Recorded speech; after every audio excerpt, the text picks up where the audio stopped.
Well, hello, friends. It's time to get together in the Word. And if you thought the first series of addresses between Job and his friends was intense, you ain't seen nothing yet. Because when we get to chapter 15 of Job, we begin to see what most Bibles title the second series of speeches.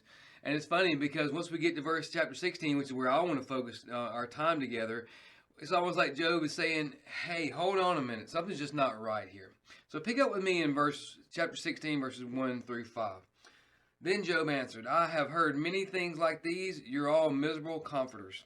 Is there no end to your empty words? What provokes you that you continue testifying?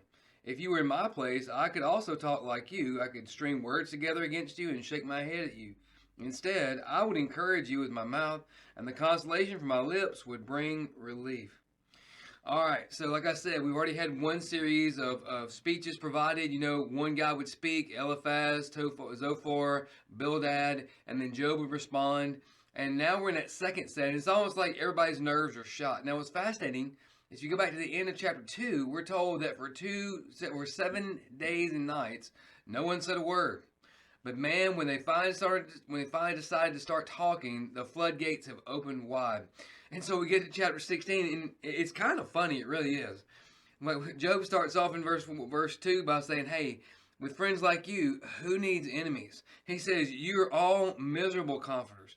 You know, it's like he said, hey, if you're trying to bring me some comfort and relief here, you're doing a horrible job at it.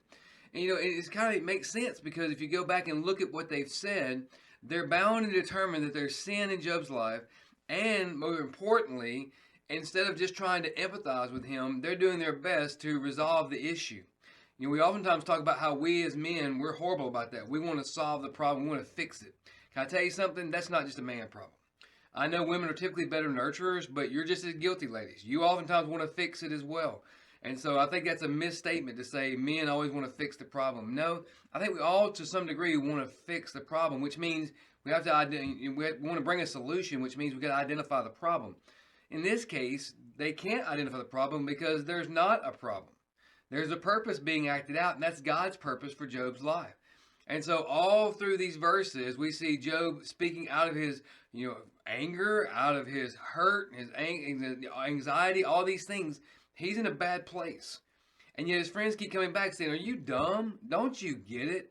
There's clearly sin in your life. God's trying to help you understand that. You refuse his counsel. You're refusing our wise words to you. Are you that naive, Job? And Job says, man, with friends like you, who needs enemies? He goes on to say this. You keep throwing out all these empty words. You keep stringing together all these accusations and shaking your head at me. He said, if I was in your place, I could do the same thing. I could string together all these words of accusation. I could shake my head at you. He said, however, if I was in your place, verse 5, I would encourage you with my mouth. I would bring consolation, and I would seek to provide relief.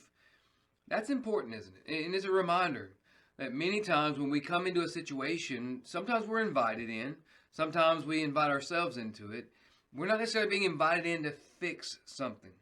No, in many cases, we're just there to provide comfort. We're there to provide a listening ear. We're not there to provide a solution. God, I tell people all the time, as a pastor, you often have to turn your fix-it switch off and listen. Because at the heart of what they're saying isn't just the results of the problem. It's actually the heart of the problem. And that's where you can really begin to speak words of wisdom and counsel and comfort. And that's what Job said. Hey, I needed comfort. And you guys have thrown accusation after accusation. You are convinced I'm guilty. So let this be a lesson to us. Whether we're in the position of Job or we're in the position of Bildad, Zophar, and Eliphaz, what we need to do is make certain that we're not coming in trying to solve or fix the problem. Instead, we're together seeking God's purpose for this particular season of life, and then we pursue that purpose. Speaking of pursue that purpose, God has a purpose for your life. And today's included in that purpose. I don't know what all God has for you, but I know that you're here for a reason. So don't let the fact that you're going to work consume you. Don't let the fact that you're going to school consume you to the point where you miss what God has for you today. He has a purpose for you going to that particular class at this particular time under this particular teacher or professor.